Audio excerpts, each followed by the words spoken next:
Good morning, everybody. We are starting early at 9:15. It's normally 9:30, but Ian's got a family event to hit, so we've started a little bit ahead of time. Glad you guys are here. So on today's show, we are going to talk about how to maximize Quinn Ewers in the final stretch, why the Texas defense is elite, or how the Texas defense is elite, and then your questions. And if we're able to get it in enough time, we'll also talk a little bit of the CFP rankings. It's all about making sure we can get in and out of here by about 10:15, guys. Roaster, good morning. Good morning, guys. Good to see you. All right, Ian, let's just get right into it, man. Oh, no. Of course, a car alarm needs to go off right next to me. Can you hear that? No, I accidentally had this stream going on Twitter, so I was getting a terrible delay. I'm glad y'all weren't picking that up. No, we're all good. All right, so the first article you wrote was how do we maximize Quinn kind of in the final stretch? And we'll at first talk about the screen game, then we'll give your theory on Cassidy and the Sundance Kid. All right, let's pull it up. Let's look at play one. So this is, and we'll kind of walk through your article, or you can mentally walk through it as I'm showing the stuff. So your first kind of point was this might be the best screen game you've seen. Yeah, it reminds me of I don't know how many of our viewers will remember this, but the 2008, a little bit of the 2009 Oklahoma Sooners were one of the most terrifying screen teams because they had all these like slip screens that every Texas fans would always insist were illegal, but were not, where they would throw to like DeMarco Murray, right, or Ryan Broyles or Jermaine Gresham, and they'd throw it behind the line of scrimmage, and then their big offensive linemen would get out ahead. So like your defensive line is like rushing, you think you're about to kill Bradford, and then all of a sudden the ball is in the hands of an NFL athlete behind this massive wall of giant Oklahoma linemen. Do you remember this? No, I don't. You don't have that memory in your mind? Oh my gosh. They just like obliterated teams with that. This Texas team, I think, is comparable, maybe better in the screen game than that team. Everybody can move. Like you watch Cam Williams, he's gone, guys. He's gone. He's just too good of an athlete to not go in the draft really high. Hayden Connor and Jake Majors are not first-round draft picks, but amongst their positive qualities are mobility, right? And then Kelvin Banks is like a top 5 pick or whatever. So when they throw when they throw screens, especially those like slip screens behind the line of scrimmage where they are able to get down the field, it's just a symphony of, dancing bears out in space. It's like an asteroid field. Is that a good? Yeah. Roll the clip. Roll the clip. So we have Hayden pulling around here. It's like a fake. It looks like they're setting up play action because Sark loves to pull the guard on play action. Like we're going to run power, we're going to run gap, and then they drop a bomb. So if you see this and you do recognize the play action movement, then you're like, oh, I got to bail deep. They're about to try to throw it over my head. Yeah, this is all credible so far. See, like you see the linebacker on the hash, she's trying to drop back to the ref. But when you do that, you just create space for the lineman to get out on you. Yep. And there they go. See Banks. Banks reach blocked. Is that number 30, I think? He's like a 220-pound safety linebacker hybrid. Yep, number 30 right here. And Top of the screen, y'all, if y'all watch Kelvin Banks. Banks starts outside, comes off this block, and gets out and then reaches him and turns him inside so that the ball can go outside. And then if you're Arkansas, it's over. You're cooked. Helm's yak ability has been really impressive this year too. Yeah. He's the leading receiver on this team. Yeah. But, I mean, he's picking up yards as a tight end, That 6'7" or whatever long legs is helping out. But it's really just like Ian was talking earlier, it's just really smart design. because there's kind of layers to it, right? They're pulling the backside guard, which could be power as a run. And then the second iteration of that is teams have started pulling that guard into pass protection or center, whatever. They've started pulling that into on pass plays too to trick you. So Sark knows that. So now you're on the second layer of this concept over the years. And then he ties that to play action. And then he tricks you there into a screen. So there's like you're getting like 4 concepts deep with this play. Kind of like that reverse that they ran the other day. Yeah. Where it's like, it's a sweep. No, it's a counter. Oh, no, it's a reverse. Back to the sweep side.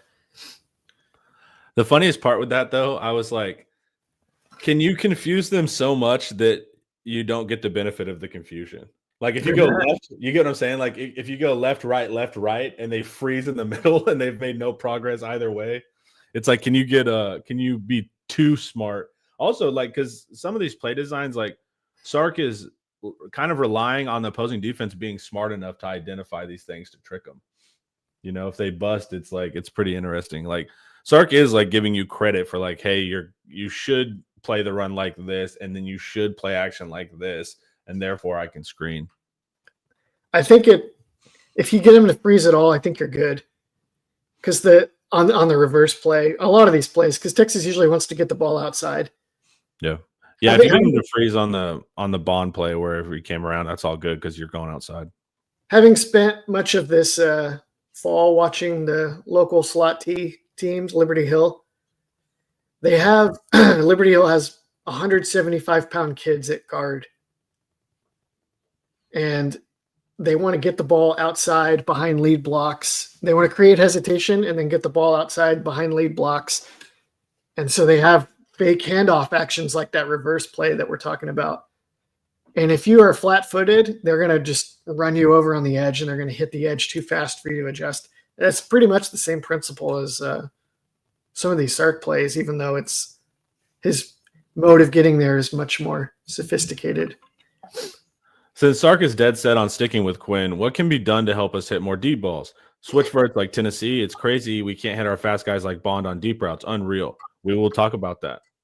Yeah, we'll just put a pin in it. We'll get to it, I promise. Yeah, we're starting with the screens, and then we're progressing down the field here shortly. So this is just a replay of what's going on there. We've already broken that down. Okay, this is the 3rd and 13 with Jaden Blue here. Anything you want to set up, or you want to run it? Just run it. I don't even remember what all. So they actually switch the receivers. Mm-hmm. And they do it for blocks, but it looks like they're running some kind of let's get open at the chains kind of deal, right? Because a lot of times go ahead, you do it. I want to say they do it to get Wingo in a better situation there. Well, yeah, but it also looks like they're trying to rub off man coverage because it's 3rd and 13. You said, yeah. Although if you're facing Texas and it's 3rd and long and you're on your own side of the 50. Sark is going to run a screen, or he's going to run the ball, and then he's going to go for it on 4th down. Teams just it's not that complicated. Not that I'm trying to help opponents here, but that is kind of the funny part with Sark. He has this level of genius in play design, but there's also predictable elements of the offense that I don't think opposing coordinators always pick up on. Yeah. But then again, they're so good at running these screens. So here's the symphony of Bears, the synchronized Bears on parade. Bears on parade. Watch how many of these guys make contact with a defender, and look how far down the field it is. It's crazy before Blue even has to start thinking. Majors and Connor are sealing guys inside and outside at the chains, 13 yards down the field. Yeah. Yeah, that mobility is incredibly impressive. I caught a lot of flack because in my 5 quick thoughts, I said the offensive line dominated on the stretch. And people were like, the run game wasn't that good. What are you talking about? The offensive line didn't dominate anything. Well, you tell me what to call this. Yeah, well, and there's also that too, like the time of possession we held to run out the game. I think in totality, you can argue the run game wasn't great, but like you said, towards the end of the game, the offensive line was doing a great job. What are you talking about? Yeah. Also, when I looked back, the run blocking wasn't. I feel like the run blocking has been. I think it was better than people have said. I almost feel like there's a little. There are moments where the run blocking is very unimpressive, and you would hope for better because this line is so talented. But sometimes it's like, when Brent Venables would go up there after his offense had like -5 yards of offense and they'd lose, and he'd be like, well, there's things we got to get better at on defense. Yeah. Because he's trying to deflect blame from the offense. Yeah. It's kind of what it feels like. Well, also, we were talking about the other day, we've heard a lot like, man, this Quinn would be able to do X, Y, Z if the run game wasn't so bad. But the run game's 49th in the nation, which is above average by like 20 spots. So we also kind of have this like Jonathan Brooks, Bijan kind of bias for what we think the run game should look like. And, we don't have a great run game, but we have an above average run game. But the athleticism here, man, is what's really nice. If we had a top 25 run game, I think we would be overwhelming favorites to win the national championship. Yeah, for sure. And we don't. That's frustrating because that would make it really easy. But you would hear like some of the cons, like you would think we had the 80th ranked run game. You would think we had the 100th ranked run game with how we hear it talked about. We're still above average. It's not elite by any means, so that's for sure. And I would always take an improvement there. I also think it's the run game is only like, if you added one of two pieces, you would be there. One would be if Gunnar Helm was a really good physical blocker at the point of attack, then I think it would be gravy, and the Blue and Wisner would be fine, right? And then the other one would be is if instead of Blue or Wisner, you had, I don't even want to say Bijan because it's like this one of the greatest running backs we've ever seen. Yeah, dude, duh. Give me Roshan. Give me Jonathan Brooks. Yeah. Give me. I got an echo there. If I could pick off, I don't know. Maybe if Baxter was healthy, maybe if Clark was healthy, they would have been okay. I didn't make much of that at the time because I was like, well, this team's going to be winning the game by throwing the ball anyway. Right. So if they're only average at running the ball instead of great, like whatever. But they're not awesome at throwing the ball. So you wish they had the above average running back after all. Sark really reminds me of Kyle Shanahan off the 49ers. When the offense is within structure, it looks unstoppable, but no in-game adjustments when it's not working. It feels harsh for both Shanahan and Sark. Sark on the last two drives of this game was like, okay, we're not throwing the ball very well. And then he schemed the crap out of Arkansas in the run game. And then they had a touchdown drive to create some margin. And then they ran out the clock and could have scored another touchdown on the last drive. So there were quite a few adjustments in there. Yeah. I don't agree with that. And I think Shanahan is pretty good at I don't think that's what I would label as Shanahan's weakness. All right, next phase, guys, we're going to talk about the passing game, how to really improve Quinn. But before we do that, let's hear a word from our sponsor. I'm just going to say, guys, you probably need a fiduciary financial advisor. And I've got the guy for you. His name is David McClellan with Forum Financial. He works broadly and deeply with his clients as a financial life coach. And he should know something about coaching because he won several national championships as a swimmer for the University of Texas. He specializes in financial planning and has contributed numerous articles to Kiplinger on the topic of retirement tax bombs. So contact David today to be your fiduciary financial planner and schedule a 1-hour consultation to assess your financial situations. The free consultation is available, so just give him a call. The number is 312-933-8823. That's 312-933-8823. His email is also in the description below. All right, thank you, LC. So Ian's theory, going forward, talking about the passing game with Quinn, is let's set up this clip before we show it to them so they have a little context. But just a quick little blurb about what point you're trying to make here. Remove. All right, so it's Butch Cassidy and the Sundance Kid, a highly relevant clip for today's youth. But Ian's point is this. Quinn seems to be, whenever he's in the adrenaline of moving and kind of being able to get his legs going, he's actually more accurate than when he's sitting in the pocket being forced to rely purely on like a 3-step drop hitch throw. And we have a nice clip to show you guys to kind of show you what we're talking about here. Are you watching that recently, or you just got that in your mind? I got that in my mind. So I was actually maybe a year ago, I was talking with this older gentleman from northern Michigan who was like a hunting enthusiast and sort of shooting enthusiast. He was from like a rural part of the state, and he was telling me about that clip, and he was explaining that there are a lot of guys that are really good at gunplay and gun tricks, but their balance shooting requires that they be moving. So like I think you've heard this about the Comanche as well. The Comanche like shooting like standing with their bow and arrow, whatever. But they could be on horseback, and when they had the movement of the horse and they understood the angles and the timing and the rhythm, they could be like hanging off their horse and like firing. They would hang arrows onto a dime. No, go ahead. They would hang underneath the neck of the horse. Yeah. The horse as a shield while shooting. There's stories that they could hit a dime on a stick from 20 yards with an arrow, which is crazy stuff. But it's all about the balance. And like when he is on the move, his balance and his arm are all it works. Yeah. And when he's in a set position and he needs to like time up his footwork, like, okay, now it's open. Now my feet need to be set.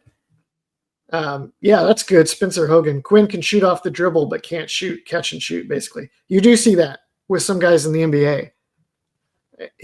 100%. Cool. Let's watch this example here then. All right. Drops back. Is this the bold escape? Yeah. 3 deep. Oh, this is one of the good ones. Yeah. Look at this. Look at that window he hit. I don't know if he even should have thrown that ball, honestly. No, we're not questioning it. You throw the ball, Quinn. I'm not questioning any of his throws. He can be too guarded. Throw it. That look at that placement. Yeah. Right between those two guys on the move. And then there was a throw against Michigan that I think everybody remembers. Well, he had a couple like this against Michigan, but one of them where he stepped up in the pocket and flicked it on the run and hit Golden running behind the defender. Yeah. And I'll tell you, a hush went over the press box when he hit that throw. And all the Michigan people were like, oh, we're going to get run today. There's nothing we can do. Right? So he has these moments. You're good. He has these moments that are like, they are Patrick Mahomes-esque. I know they both trained with Bobby Stroop, right? Yeah. Quinn did at one point, at least. This stuff is crazy. Like, I don't know. Is there any other Texas quarterback that we've ever seen that could make that throw? I don't think so. I don't know. Surviving the pocket there is rare. If he can survive the pocket, which rarely happens. Yeah, that's the thing, right? That's what he can deliver. That is, I think we'll get into that. That's a very unfortunate aspect of Quinn's play, is that when he escapes the pocket, he's so natural throwing, but he's not very good at escaping the pocket. Right. And he's a little thin, and he's a little easy to knock off course and get to the ground. What happens with Banks here? He's like completely devastated. I didn't even notice it. Well, oh yeah. They got my boy. They got my boy Banks. But yeah, excellent throw by Quinn. I think Majors that cleaned that up. Yeah, that's pretty nice. My bet is that Todd Dodge. I never watched Todd Dodge play, so I'll take your word for it, James. Colt maybe, but I don't know if Colt would do that either. Colt could do the dodging, but the throwing Oh, part. yeah. Yeah, but the throwing part is where. The part where he's moving forward and just all arm and whips it like that, I don't know. Colt was usually like on the move left or right when he would hit his stuff. Yeah. But awesome throw. Here's how it looks from. Is this the all-22? Because I think – go ahead.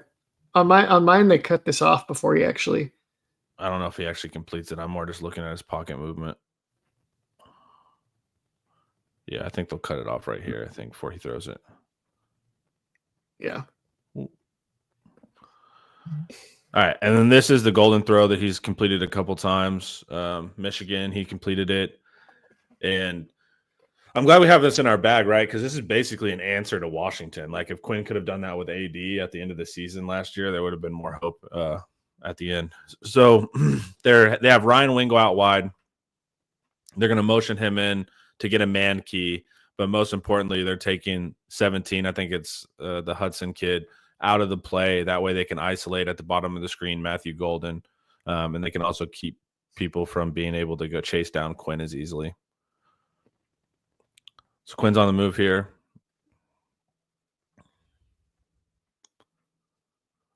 Dot. Yep. I mean, beautiful ball placement. What I like too that Sark does here is gives Quinn a lead blocker. Yep. In case that linebacker does fire, and what firing a safety or a nickel either side, and you either speed up his throw or you're able to tackle him. They didn't do that this time, but also kind of with this design here, if they did fire a nickel that doesn't exist in this situation, but if they did fire it, he would at least have a lead blocker, which is good. This one, his ability to throw to the corners of the end zone on RPOs from the pocket this year has been really, really good. And they didn't really have that in the arsenal last year, and it's made a big difference in the red zone. Yeah. I mean, that's just an absolute dot. And then also we can't downplay Golden's red zone ability. I mean, Golden just has really solid hands for us. Midas touch, Golden. Yeah, he's doing a great job. So two ways to maximize Quinn so far is keep utilizing him in the screen game, kind of swing passes. I know fans don't like it, and that can't be it. We're not saying, like, just keep running screens. That's not enough. But if we can get layered, like, we're good on the screens and stuff, so keep doing that. The second part is get him moving like this. He's really deadly in that situation. Not scramble moving, not play broke down and he needs to escape. Like, we're designed to movement is where Quinn's really strong there, when he rolls out at least. Man, that's a nice catch, man. Just totally frames it right in front of the ref, just puts his hand down, keeps the ball from bobbling. Just an excellent catch by Golden there. All right, let's go to the next talking point. What is this? This is the safety. Yep. Okay. So here's our examples of what we're talking about. Quinn's dead eye on the move. He's not dead eye when just having to have repeatable mechanics. Quinn does not have repeatable mechanics, therefore you need to let him get in game flow a little bit better. They pump fake the screen, which has worked for us earlier in the game. Golden got wide open touchdown on this pump screen, and then we've done it on a couple games prior. It's been working for us. Looks like Arkansas adjusted to that so far, though. Now, this is what I pointed out to Ian for the show. Okay, watch Quinn in his drop here. He's going to drop back, fake the screen, step. Okay, right there. As soon as he puts his feet back and then he sets his base, right there. This is when you need to be throwing. But for whatever reason, not for whatever reason, Quinn's not sure of what he's seeing yet. But also, you'll just see he does these like little pitter-pats. Can you go back to the beginning of his drop? Because somebody was complaining that his drops are not synced to the receiver routes often enough. Okay, but he doesn't really have a drop. He just has like a one-step drop because he's throwing the big screen. Go ahead. Let it go again. But if it's a deep route, I agree. I mean, it's not a great drop for deep. But you'll see right here, his base is set, and he just starts like kind of like he's on an exercise bike, kind of like pedaling. And then by the time you do that, you've kind of destroyed the whole value of your base, which is meant to be solid and sturdy. When you start pitter-pattering, now you're not solid and sturdy. Then he just right here, his base started off pretty wide and pretty good. And then it goes to really thin, like he's basically standing. And then now it's all arm across the body, opposed to a lot of torque coming from the ground. See how easy? I mean, his arm is like a whip, dude. Like that's incredible how he's able to generate that force. That's nuts. But it would be so much more accurate if he could have that arm fully synced with the rest of his body. Yep. And then you'll see here the safety is going to read that play, which is good because we've been doing a lot of this post-wheel stuff. So I'm sure the safeties are ready for the sideline shot. And Golden would have caught it, but safety makes a nice play. They have film study too. But that's an example of Quinn having to stand still and deliver. Can you go back just a little bit, just a couple of frames? Yeah, right here. And let it go from here. So even if that ball had been completed, it's behind him. Right. It's not in stride. Like Golden's literally having to stop and turn around to try to catch it. Yeah. So like AR asks, do you think if he had more zip on the ball, Golden would have made the catch? Yes. But also, if he could have put more zip on the ball, he might have just been able to lead him down the field further where the safety can't get to it anyway. Yeah, if he puts more zip on it, it's going to get there faster. So, yeah. But also, like, let me see where it's at Metcalf. I think that's the safety plan for him. I can't see. It doesn't look like he has a lot of depth, and he's coming from depth. It seems like you could just try to go for the end zone there. Yes. So, yeah. But anytime your receiver has to stop his route completely, turn around, and try to catch it, it's not good ball placement.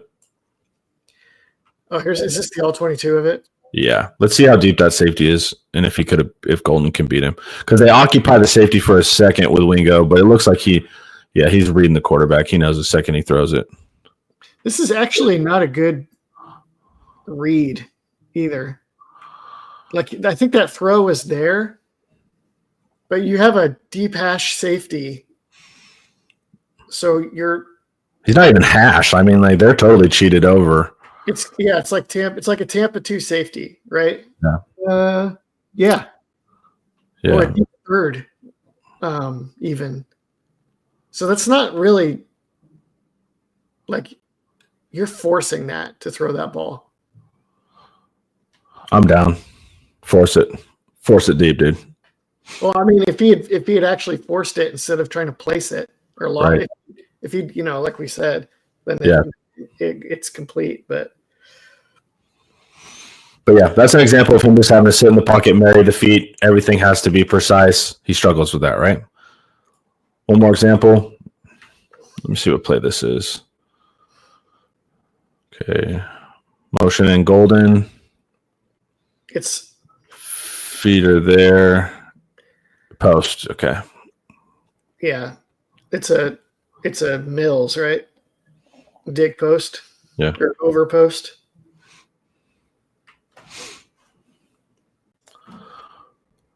Homer's mic sounds rough today. Does it? Y'all let me know in the chat. Yeah, a few minutes ago it like went out and then it came back kind of muffled. Let me check my settings, y'all. Says we're good. I'll change it real. Seems good now. I don't know. Okay. How's it sound now, y'all? Let me know. 1, 2, 3, 1, 2, 3. It actually seems like the gain is just kind of jacked. Yeah, it sounded like it got turned way up. No, is it still doing that, or it was doing that? It's doing that. It's just a little hot. All right, let me turn it. I can turn the gain down a little bit. Is this better? Give me a little more. Is this better? Is this better? Hello, hello, hello. It's still just a little bit hot, but you're also right next to it. Yeah. All right, we'll keep talking and let me know if it's doing it. That sounds pretty good. Okay. Okay. So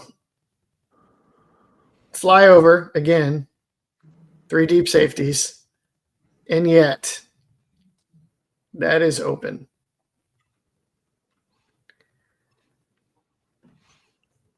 That is a classic post route. It has the defender beat on the inside. If you just lead him, you're going to hit him on the run for as sure thing of a touchdown as you get in this game. And if not that, then a very sizable gain. So can you touch on, Ian, that the 3 high is not the principal issue here with our deep passing? Yeah, I mean, that last one is theoretically covered by the 3 high, but as we saw, if you've been able to zip the ball in, it's open. Then there were 2 post routes in this game that were open that Quinn just missed. And the last one was really good just for the mechanical issues it demonstrated. But this one and then the other post route that he missed, they got the guy open across the middle of the deep field. And they missed them both. Yeah, so you can deep pass against 3 high. And Sark is not destroyed by it. The plays are there. We're not hitting them. Yeah. Even back in 2021 when they got whipped in Iowa State, they got open post routes open against Iowa State in 2021 and missed them. Okay, so here, once again, here's our drop, right? Play action fake. He drops back. There we go. Hitch, ball. So he's still not clear at what he's seeing, and I can't see downfield, so maybe it's not open. But you'll see here the base is getting a little bit skinny, and then he starts pitter-pattering again, up and up and up, moving the feet up and up and up and up and up. And then look how long – see how skinny his base has gotten? He's basically standing, which means you're going to have to go all arm because that's like torquing your hips from a standing position. When you're wide, you have a lot more power. So now he's gotten skinny, and then he separates the arms there, and when he separates, he re-widens the base. I've learned so much about mechanics in the last few years trying to understand how come Quinn Ewers isn't hitting open receivers than I ever knew before. Man, mechanics is everything. Like, if you want to understand quarterbacks, it's mechanics. I've always thought, and I still think this, that if the quarterback knows what he's looking at, then the mechanics will follow. Because if you know where you want to throw the ball and when, then you can develop the mechanics to allow you to do it. And on a lot of these, what you see is that when Quinn gets to the top of his drop, if he doesn't know what to do, then the moment when he's like, what do I do? What do I do? In those moments, there are no mechanics. And then when he goes back to throw, he has no base every time. Yeah. It doesn't matter when he's on the move because he's on the move. Right. Yeah, the mechanics. And you can be much more all-arm, throw across your body style. Yes. All right, here's some examples, too, of what he can do. We got to move a little bit quicker so he can hit defense. But here's what he can do if he's looking off safeties. This also has some value. So Quinn looks to the screen right here. It's going to bring down that nickel. The nickel naturally has to come down anyways because we got a defender to the flats. But he's credibly selling that, looking like he can throw it. And we throw so many screens, you have to respect it. Okay, then he's going to look right there. Pretty good mechanics. It's right at the top of his drop again. And which is to tell. So like on the live broadcast and some of Quinn's defenders, not that I don't really want to bag on Quinn. I understand why he's the starter. He does a lot of awesome things and wins games. But people were like, look, he's going 1, 2, 3. He's going through a progression. I call BS. I think he's throwing this backside in all the way. And he's looking them off. And then when he gets to it, it's at the top of his drop because it's where he planned to go all along. You know what I'm saying? Yeah. And then he lands. It's there like I thought. Throws. Beautiful ball. Perfect gain. So they're saying he's just scanning here, going through all his drops. I don't think he's really scanning. I think he's... Also, the fluidity of his head is not showing that he's scanning. Because quarterbacks are kind of, it's more like doof, doof, doof. You get what I'm saying? It's like team, team, team. That's how they scan. If you just see like this solid motion, just imagine looking at a full football field and doing this.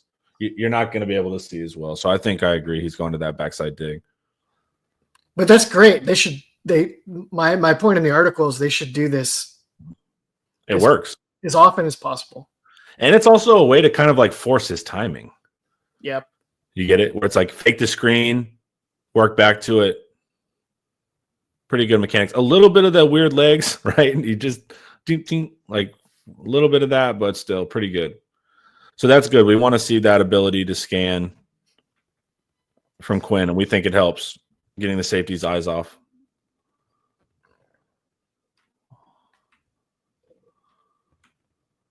Yeah, see, like they act like his vision is over there, but his head is already turned. Yeah, they're saying he's focused left. But if you look, he's looking right up here right now.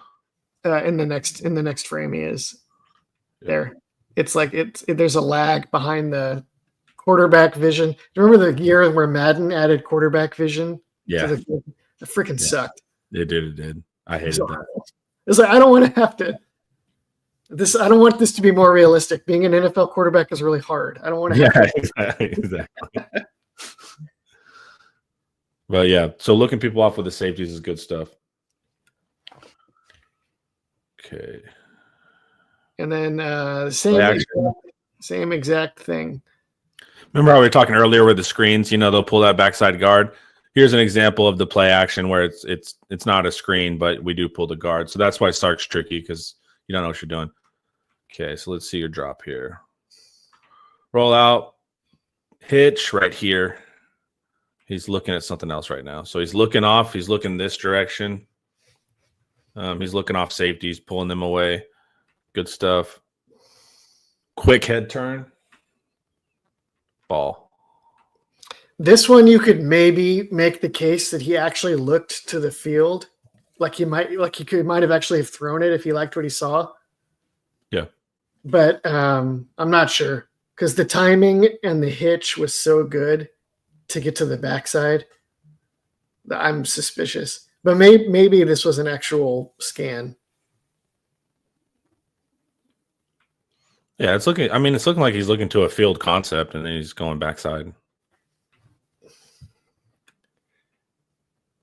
At any rate, that's what his post throws need to look like, where it's not there when you first look, you don't like what you see yet, and you hitch up so that you still got your Sundance draw balance when you actually throw.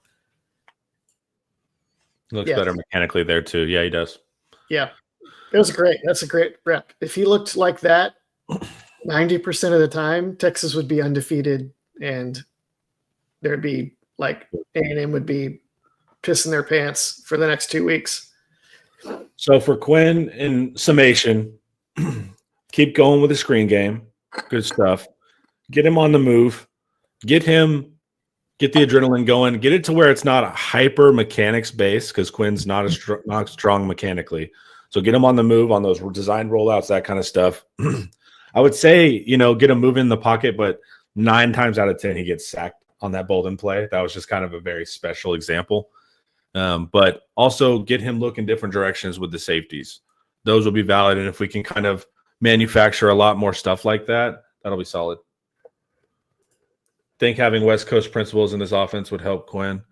No, that's like it's the same problem, only it's quicker. So it's actually West Coast is literally all footwork. Yeah, it's all timing. Yeah, and Quinn's really bad at it. So like maybe 3 years ago, and he had time to practice it. But Quinn's weakness is his feet and marrying and all the timing up. So to go to like a hyper timing based offense would be tricky. That's why like the end breakers we throw are like generally RPOs, right? So they're not quick, right? Like you'll see teams hit quick slants. We don't really do that. Just snap, throw. We don't really do that. Quinn has to do the read, mesh, then he'll throw it. And that's because those quick slants, man, you have to have perfect feet. You have to know exactly what you're doing, and Quinn can kind of hesitate anytime it gets muddy. The glance also has better spacing too. Correct. It's more downfield than straight in. Yeah.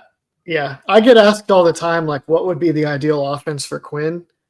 I think for the NFL, he needs to be in a Shanahan offense where he can roll out off wide zone as much as possible. But for college, I guess that if you wanted to go under center or pistol in college, that would be good. But it's that system doesn't work the same way. Like teams just nickel blitz you forever. Mm-hmm. I think like a really loosey-goosey air raid would be good for Quinn. I think because it would be easier. Like, I think maybe when he's most deadly is when he's escaping the pocket and just finding somebody on the move. And that's hard to do in Sark's offense because a lot of the time you don't have that many guys out in route patterns. So he's gotten really good at checking down to the running back. I know that kills the ADOT and it makes everyone all the more frustrated. But a lot of times you watch Quinn on these checkdowns and his timing and his placement is awesome. And they work really well. Until you play Georgia. Yeah, well, Georgia played man coverage, and then that was that. I have no problem with the checkdowns if they're picking up yak, but whenever you face those superior laterally athletic teams, those don't scale. But apparently, for like 9 out of 10 wins, it does a good job. Yeah, they're worried about the top of our competition. They're hard to defend because it's about like whether the linebackers can get out there or not. Yeah. One question before we hit the defense. Do you think Quinn's weaknesses are a result of just him or a result of the system? Has he been taught to just trust the system instead of trust his instincts?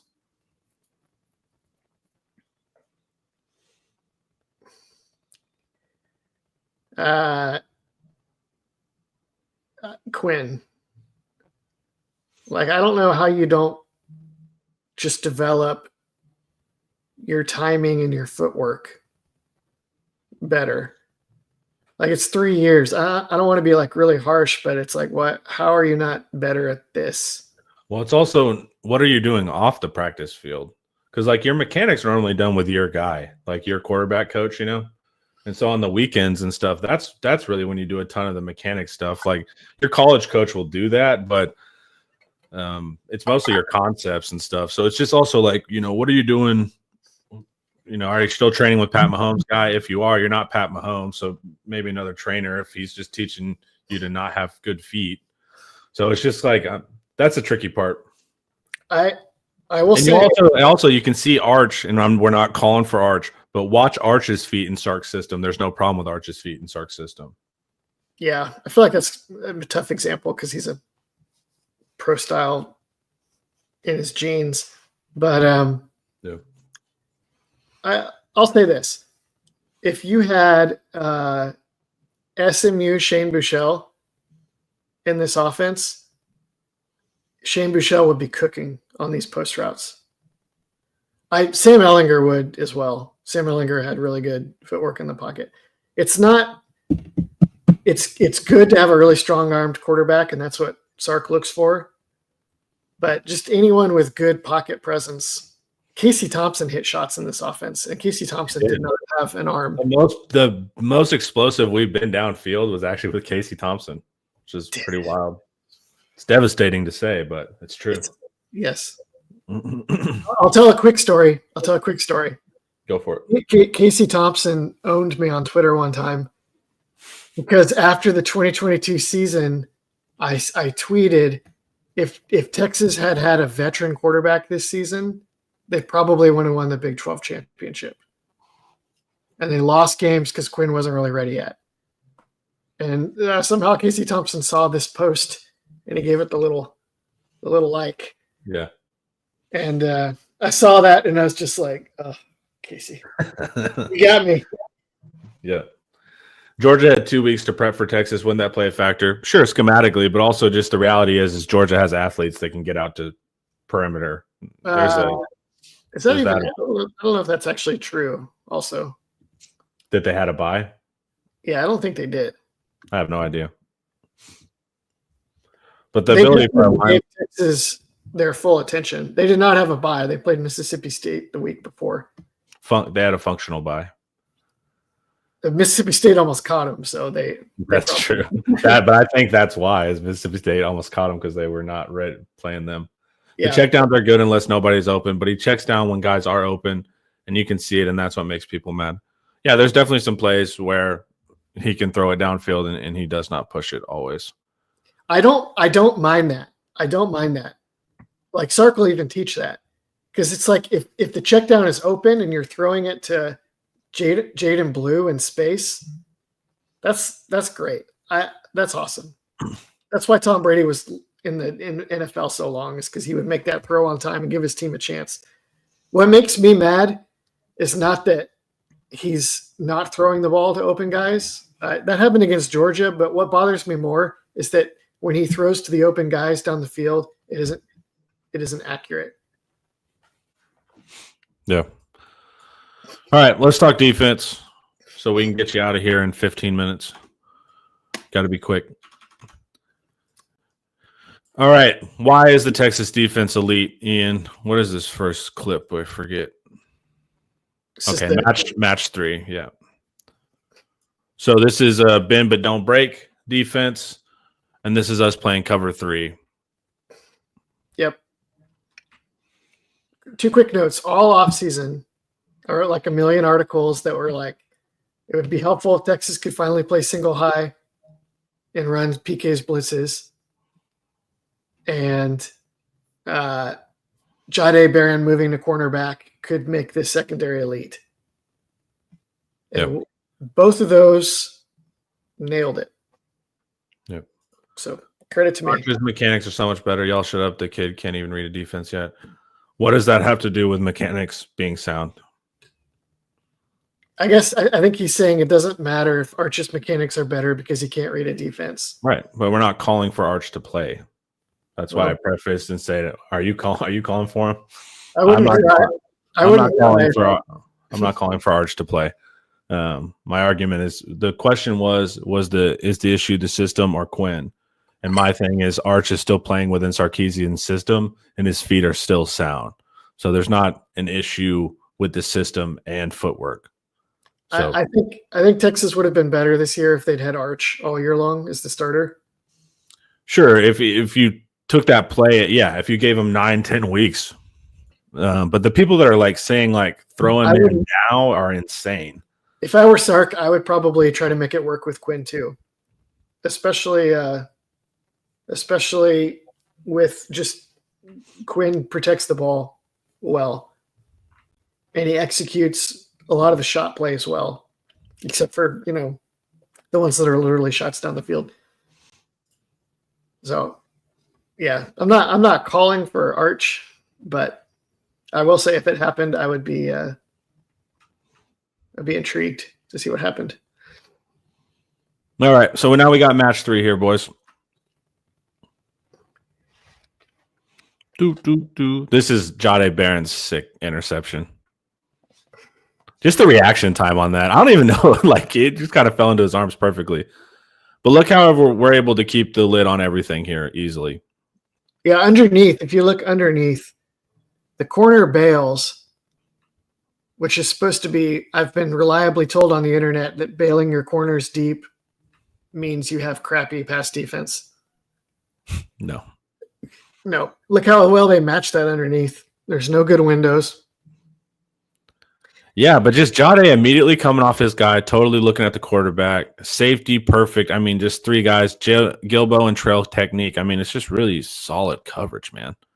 I'm not entirely – I feel like they're playing zone to the field, and Gilbo would be the guy that covers that flat route. But instead he turns and chases it, and I'm not totally sure why. I think maybe it was because he got beat outside, and so he's like, oh, I need to – carry this a little bit. I don't know. Yeah. Or it might have been a bust. Maybe he thought it was man when it was actually zone. But his contest is awesome, and then Barron is in perfect place. Barron being able to play over the top on these has been huge. Really good. He's very, very good at that. He can also do it with the post. Like when the post has come from the opposite side of the field. What was it, UTSA or whatever, where he breaks off his guy here and goes to the post. Yeah. Barron's in the matrix right now. Like he's just seeing the field at a different level. And his film study is crazy. All right, we got match 3 again. Top safety is going to roll down here, and he's going to move to single high. This is the one where McDonald. So once again, watch on bottom. The corner is bailing to a deep third. He's got eyes, so he can close, but he's playing to keep everything in front of him. The linebackers match everything up really well, except for this. Is that the tight end? It looks like. Yeah. The tight end slips by, and the field hook player is chasing the shallow when he really needed to trade that off and stay deep. But McDonald, The turn of direction here too, like right there. yeah. So I think he thinks it's going deeper. I think he thinks it's going potentially to like 11 over the top for a second, and then he stops and gets back. Ooh. Yeah. Yeah. And He's just making sure. Yep. When I saw that play, I was like, that was a nice. I didn't know McDonald had that kind of awareness in zone yet. Yeah, let's explain match. Match coverage means that it is. This is the clearest look. It's zone, but you don't just drop to a spot. You look for the routes in that zone. You look for specific routes, and then you match those, and you guard them. Also, yeah. So the thing with match is like it turns into man based on the route distribution. So that's kind of not the PK version though. Well, I mean, it's gonna if they're going. What is that? Ooh, fire alarm. That sounds fun.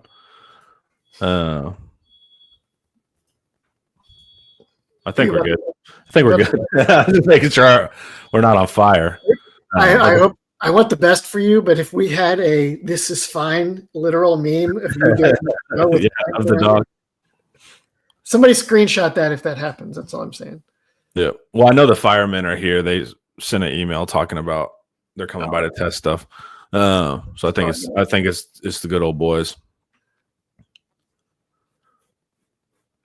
So sorry, match. PKs is a little different because it'll be like they could play zone to one side and match like you're describing to the other, where like starts in zone but it turns into man. But they'll also mix in zone where it's like pattern reading zone. They're like they drop back and then they guard this guy till he goes over here and then they look to pick somebody else up, you know? Yeah. And so it doesn't convert like on the bottom. What they're doing right now does not convert to man. They're like trading guys off and staying in their relative zones.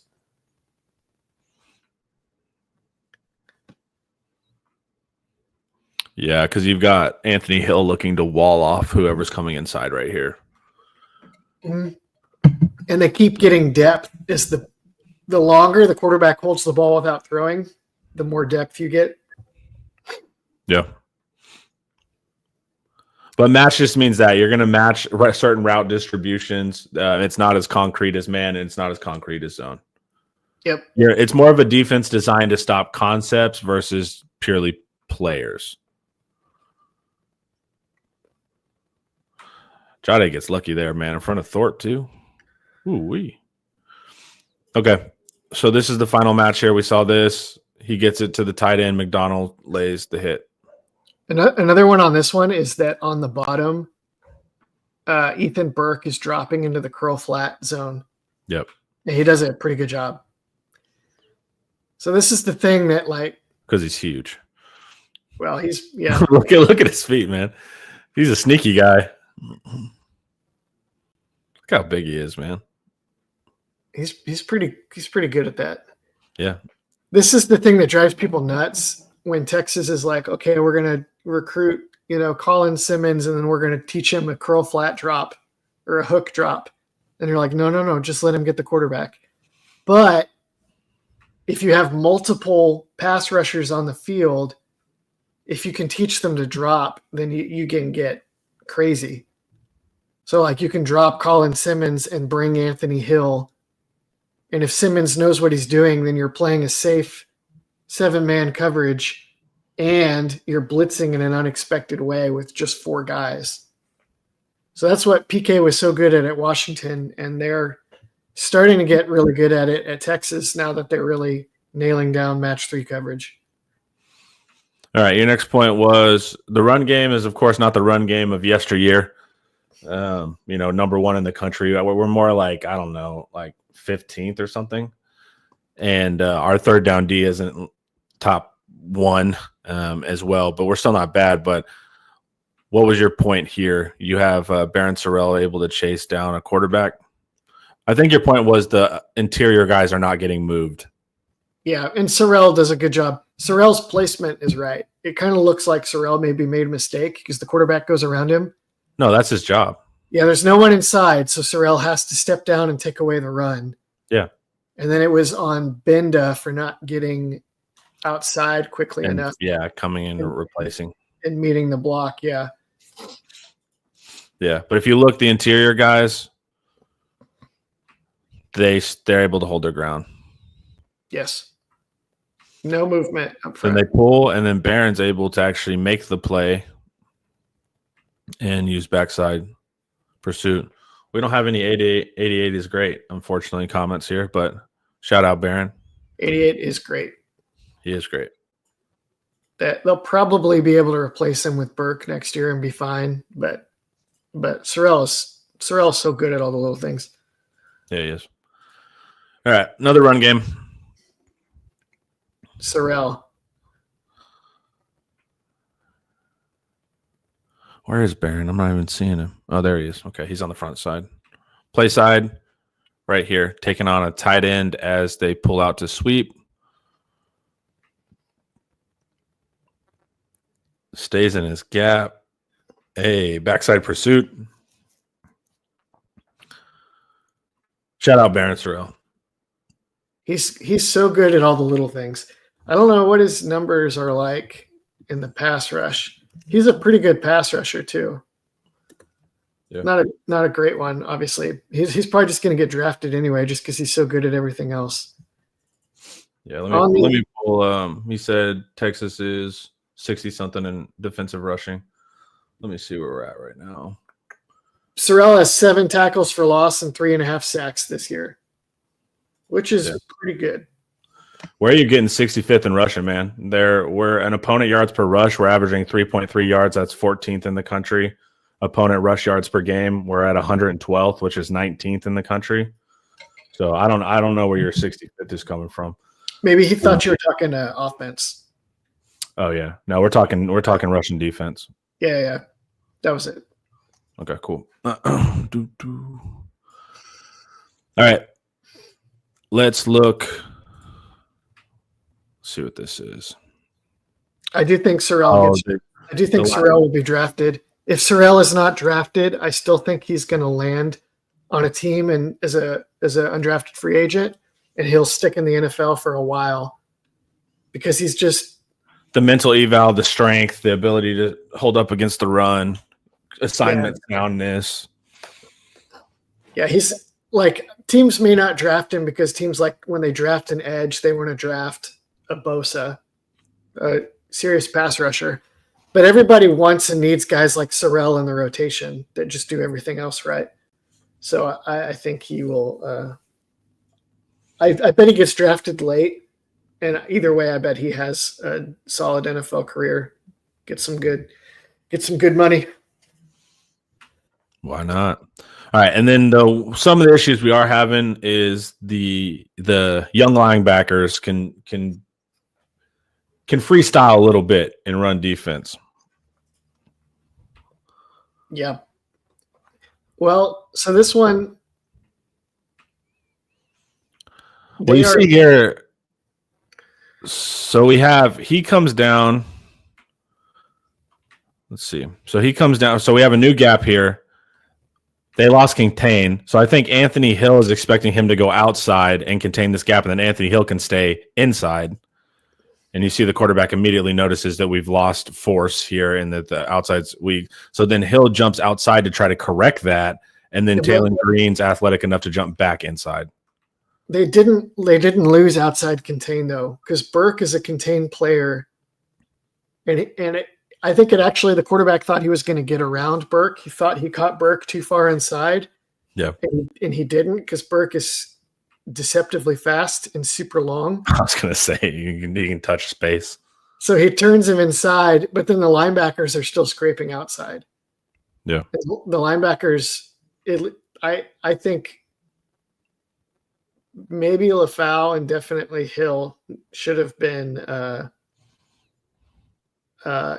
inside. when Burke turns the ball in.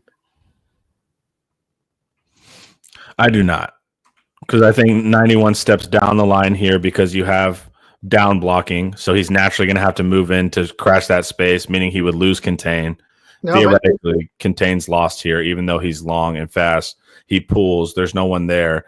The linebacker right here needs to pull outside of the pulling guard. Anthony Hill's correct.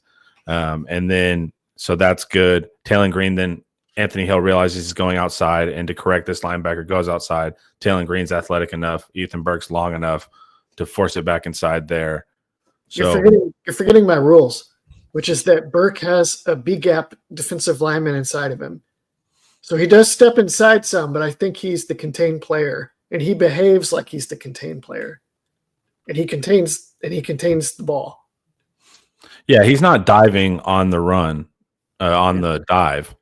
So the linebacker needs to be inside to make that tackle, and he's not. He got trapped too far outside. You're talking about this linebacker? Yes. But Hill, too. Hill also overruns it, obviously.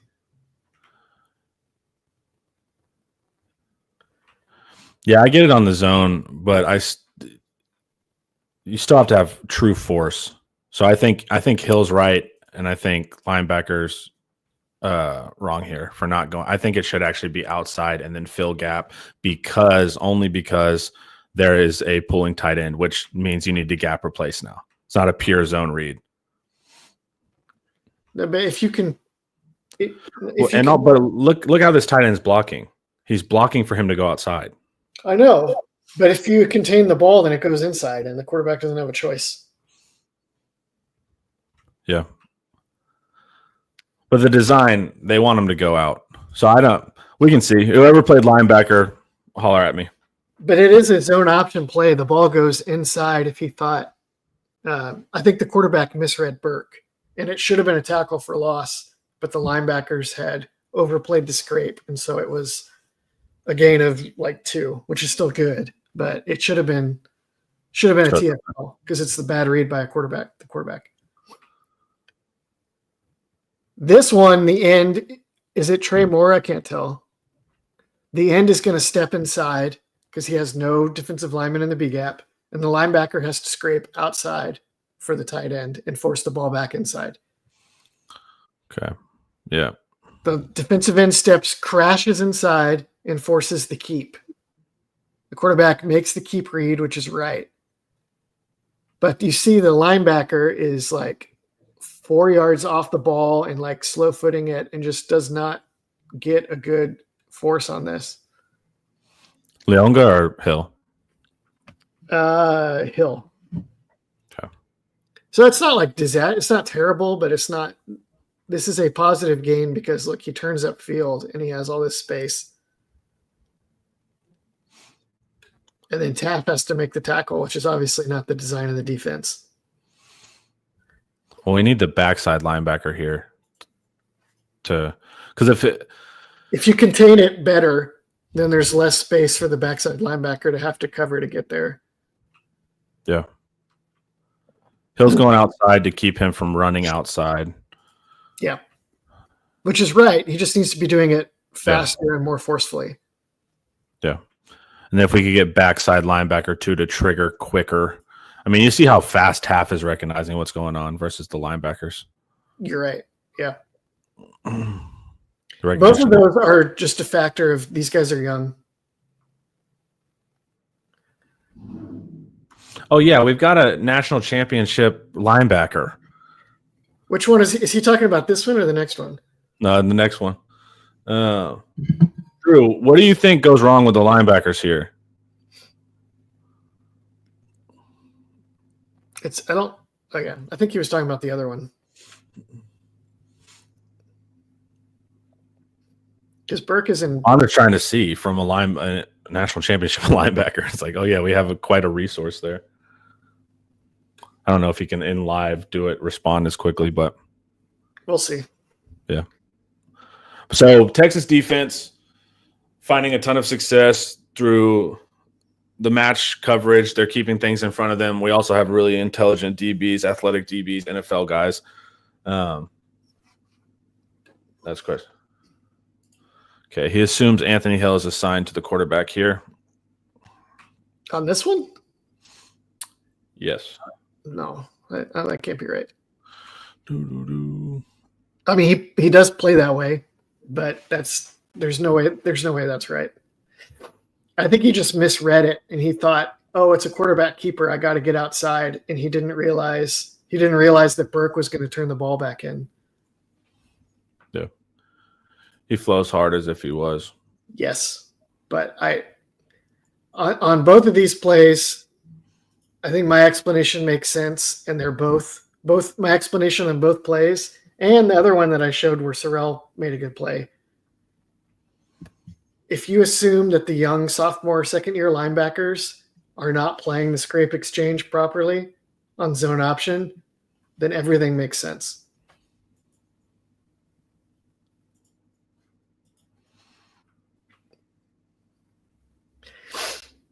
Connor still, the wheels are spinning. I think, who is it, 18? I think 18's wrong. I think Hill tries to correct for him right here. I think 18 needs to go outside. Hill is right in his gap. Hill realizes he's not outside. Taylor Breen's trying to break outside. Time to be an athlete. Then he goes outside. Then he recognizes that Hill cut back inside. So I think Hill's doing too much. I think 18's wrong here. But we'll have to see. I think I'll send it to somebody after. We'll find out. I'm right, Connor. Just believe me, I'm right. Look, it's all right. It's all right. There's no true force here. You can't step down and be force. I mean, if you're Ethan Burke and you're 6'17", yeah, you can't. Well, there you go. But there's also is a corner off screen. I don't know if the corner is force, but yeah. All right, we're gonna get you out of here. Only 10 minutes late, dude. Not too bad. Not too bad. You can go spend time with your family. All right, fans. Thank you, guys. This is fun. We did not get to talk CFP rankings, unfortunately, but next week we will, because we know it's going to be a lot of fun, especially with the number 12 team in the nation getting a bye with the current structure. It's a blast. Got to beat A&M. It's that simple. Got to be A&M. Yeah, exactly. Went out and we don't have to have any of these conversations. Fans, thank you so much. Ian, thank you so much. Y'all have a great day and hook 'em.